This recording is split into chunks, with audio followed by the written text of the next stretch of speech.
Hello again. In this video I want to introduce the concept of a bubble sort. So bubble sort is, in some ways, the hello world of sorts. It's not necessarily an ideally efficient sort, but we like to use it in many ways to start off things because it is so very easy to write the code for. So to describe what a bubble sort is, remember we're doing this in an array. We have an immutable array, and I would like to get all of these values into the right order. Okay, so I want to sort them from least to greatest. And the way that we're going to do this with a bubble sort is we're going to run through the array, and each time through we're going to compare adjacent elements and swap them if they're out of order. And then we'll start back at the beginning, and we'll do it again, and we'll do it again, and we'll do it again, until we have the array in proper order. Okay. So if I actually run through this type of behavior, what we're going to do is we're going to start off with, I'm going to take and make a copy of this array so I can save it for later. Start off with looking at the 5 and the 8. Well, 5 should come before 8, so that's fine. However, our next step, we compare the 8 and the 3. 8 should not come before 3, so we need to swap these. And this is where our temporary comes into play, is that I'm going to take the 8 and I'm going to move it down into a temporary. Now in reality, in the memory of the computer, there's still an 8 here. I don't actually move it, I copy it. And so I wind up with 2 8s for a little while. But it's a lot easier in this graphical representation for me to simply click and drag things around. Then I move the 3 over, and then I move the 8 back up. In fact, this is exactly what I just did. This is a swap of these two memory values. You could think of this as, going back to the car analogy, if I had 2 cars, they were in 2 different parking spaces, and I wanted to swap them, switch one to the parking space of the other, and vice versa, this is exactly what I do. I'd take one of these cars, I'd pull it into the temporary spot, then I would take the other car, move it over, and then I would take the one from the temporary spot and move it in. And that's exactly what we just did. So now the 8 is here, and I compare the 8 and the 2. Well, the 8 should come after the 2, so the 8 moves down to the temporary again. The 2 moves over, and then our 8 moves up into there. The 8 is actually supposed to go before the 9, so it stays there. And then we check, and the 9 is not supposed to go before the 6, so the 9 moves down into the temporary, the 6 moves over, and then the 9 moves up. 9 should not go before the 4, so the 9 jumps back down to the temporary. Now you might wonder, why didn't I just leave the 9 there and keep moving stuff down? Well, because when we write this inside of the computer, we're going to make sure that every step, we're going to basically have a swap in there, and it's going to be a full swap. Here again, the 9 comes after the 7, so the 9 moves down, the 7 moves over, and the 9 moves back up. Doesn't stay there long though, because then we have the 9 coming after the 1, so the 9 moves down, the 1 moves over, and the 9 moves back up. And we've now finished our first pass through the array. And something to notice about this, when we are done, we are absolutely guaranteed that the largest element is here at the end. So in a way, our array, this part is now sorted. Okay? So the next time I go through, I don't need to consider the 9. I know it's in the right place. So if we do one more pass here, the 5 and the 3, 5 should come after the 3, so the 5 will move down, the 3 will move over, and the 5 will move up. The 5 should also come after the 2, so the 5 goes down, the 2 moves over, and the 5 moves back, the 5 moves up. The 5 actually goes before the 8, so it stays there. The 8 does not go before the 6, so 8 moves down, 6 moves over, 8 moves up. 8 should come after the 4. Now I'm going to, because I'm doing this on the screen, I'm going to be a little bit lazy here and say, okay, the 4 moves over, the 8 would move up, but then it would compare to the 7, and so it would move back down, and the 7 would slide over, and then the 8 would come back up. But the 8 comes after the 1, so the 8 would come back down, the 1 moves over, and then the 8 moves up. We've now completed 2 passes through the array, and this is what the array looks like at the end of the second pass. The 2 largest elements are at the end, and now when we do the next pass through, I don't have to consider them, so I'm basically going to stop looking at that point. 3 and 2, they are in the wrong order. So the 3 comes down, the 2 moves over, and the 3 moves up. 3 does come before 5. 5 does come before 6. 6 does not come before 4. So the 6 moves down. The 4 moves over. And the 6 moves up. 6 does come before 7, but 7 does not come before 1. So the 7 moves down. The 1 moves over. And the 7 moves up. I've now completed my third pass. You notice this is getting faster every time because as I get more things sorted in here, I have fewer things that I have to work with. So I start back at the beginning. 2 and 3, correct order. 3 and 5, correct order. 5 and 4, wrong order. So I move the 5 down. The 4 moves over. I move the 5 back up. 5 and 6, correct order. 6 and 1, wrong order. So 6 moves down, the 1 moves over,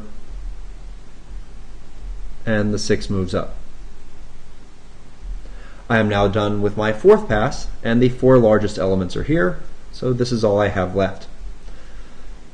So to start the fifth pass, the 2 is in the right place relative to the 3 is in the right place relative to the 4 is in the right place relative to the 5, but the 5 should go after the 1.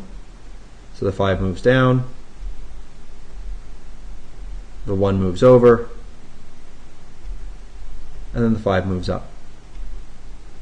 And we could continue this process, and hopefully you see that. So that now completes my fifth pass.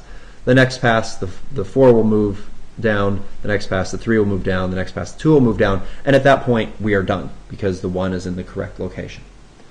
So that kind of walks you through the process of doing the bubble sort. Now we want to actually code the bubble sort.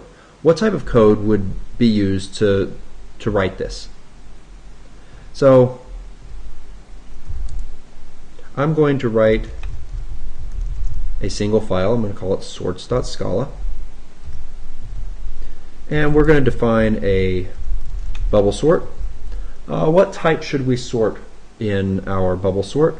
I'm going to pass in an array, and I'm going to make this an array of doubles.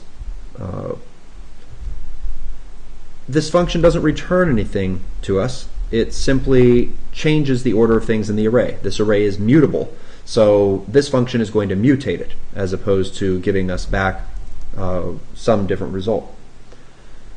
Inside of here, I need to have 2 loops. So there's the one loop. I have one loop that's basically what happens when this runs down and it checks every pair. Check that to check, that to that, that to that, that to that, boom, boom, boom. That's the inner loop. Okay? There's also an outer loop to make sure that the inner loop happens multiple times.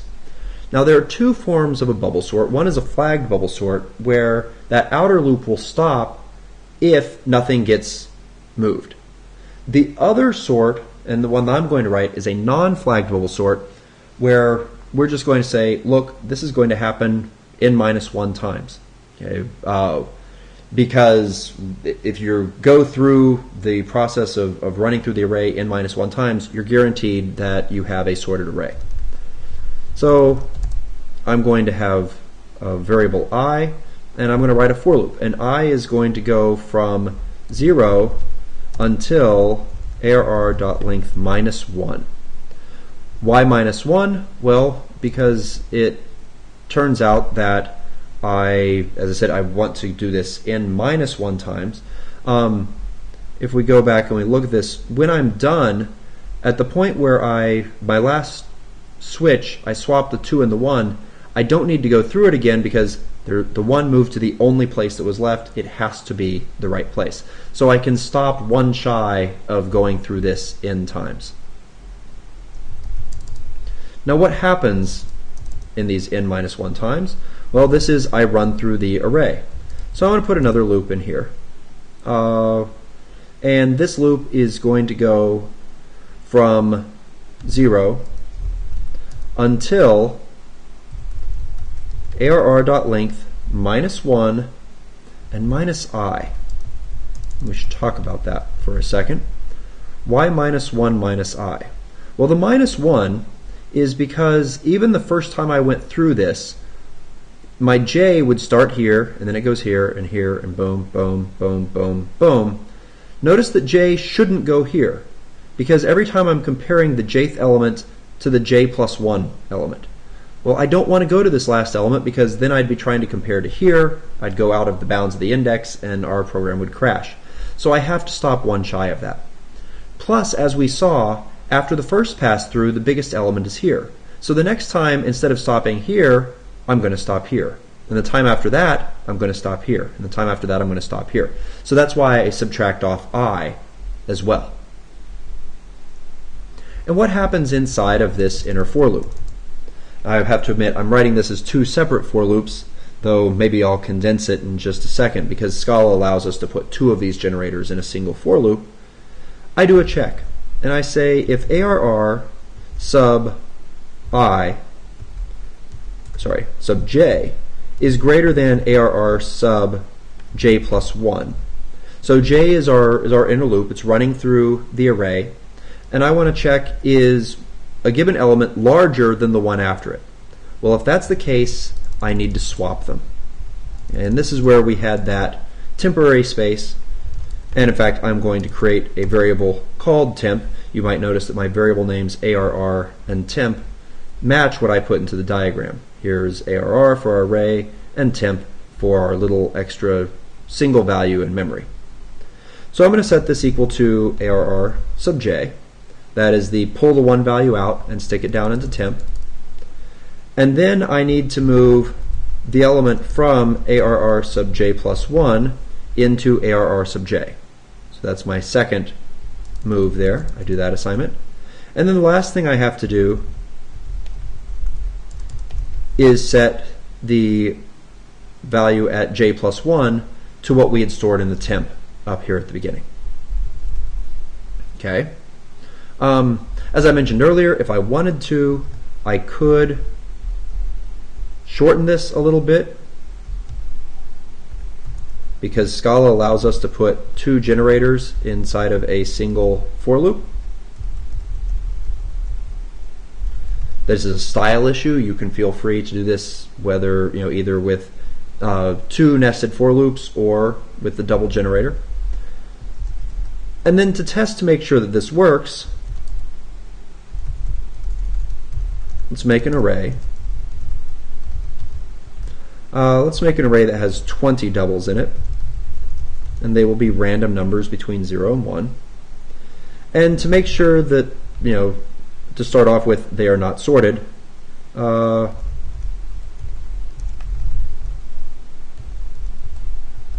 print them out in a comma-separated fashion. I'm going to copy that line because I'm going to print them again, but in between the 2, I'm going to call bubble sort on that array. So if we run that, see if we have any errors. Oh, I didn't call this ARR here. It's called nums there. Okay, so the first one, we have a 0.1, a 0.5, a 0.7, a 0.3, a 0.9, a 0.9, a 0.9, a 0.5, a 0.8, 0.8, 0.9. Okay, they're not in sorted order. For the second time that we print it, 0.08, 0.1, 0.11, 0.14, 0.36, all look sorted even down to the end where it's 0.95, 0.96, 0.97. Okay. So there we go. We have a working bubble sort. You've seen how it actually works when you view it and conceptualize it, and you've also seen what it looks like at code. How much work does this sort do? Well, this outer loop happens order n times. So if our array has n elements in it, technically this is n minus 1 times. And the inner loop happens, well, the first time it happens n minus 1 times, and then it happens n minus 2, and n minus 3, and n minus 4. So on average, it happens n over 2 times. This whole thing, everything that's in the middle here, winds up happening on what we refer to as order n squared times. And basically, when we say that, we're throwing away all the constants. Maybe it's an n squared over 2. There's actually a minus n in there as well. We don't care about those things. What really matters is that the number of times this has to do a comparison always changes always goes as the number of elements squared. Okay? So if I have twice as many elements, I'm going to have to do this comparison 4 times as many times.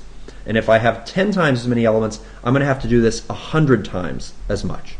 Okay? And that's one of the characteristics of the bubble sort. In fact, all the sorts we're going to work on right now are these order n squared sorts. And the downside of that is you cannot use these to sort really big arrays. Because computers are fast, they're fine with 100 elements. They're even fine with 1,000 elements. They'll even be fine with 10,000 elements. But if you get up to 1 million elements or 10 million elements, well, 1 million is 10 to the 6, so when you square it, you have to do 10 to the 12 comparisons. And that's enough that even on a modern fast computer, you're going to see it slow down a little bit. It's going to take a little while. And if you go up to 10 million or something like that, you will definitely start to see a delay. And in fact, it might get bad enough that you're not willing to wait for it. What about in here? How many times do I have to drag things around? Well, it turns out the answer for this is you don't know. Okay, you don't know in general because it depends upon the thing, on the values that are in the array. If the array is already sorted, it turns out this will never happen, and you'll never move any memory around. You'll just do your order n squared comparisons and never move a single thing. However, if the values are randomly distributed, it turns out that you do this about half the time, and so you wind up doing order n squared memory moves as well. Okay, so this algorithm happens to be order n squared for both the number of comparisons that it does and the number of memory moves that it does. And so that is the way the bubble sort works. It's not necessarily efficient, and it's also one sort. What I was doing here, humans would never, ever do this. Okay, if I gave you a bunch, whether it was folders or cars in a parking lot or whatever, you would not do to the set of values that you had to sort. You would not do exactly what this algorithm does. The advantage of this algorithm is this is really simple. This is actually a very hard thing to mess up. When I write this and I compile it and I run it, I feel very confident it's going to work. The only thing I could have when I've done this multiple times, for students, the only thing I ever seem to mess up in class is that. If I accidentally turn this around and do a less than, it's also possible to forget a -1 someplace and do something like that. But for the most part, the bubble sort is really easy to write. It's just not all that efficient. And that's fine as long as you're always sorting small things. It becomes a bit problematic if you sort some large things.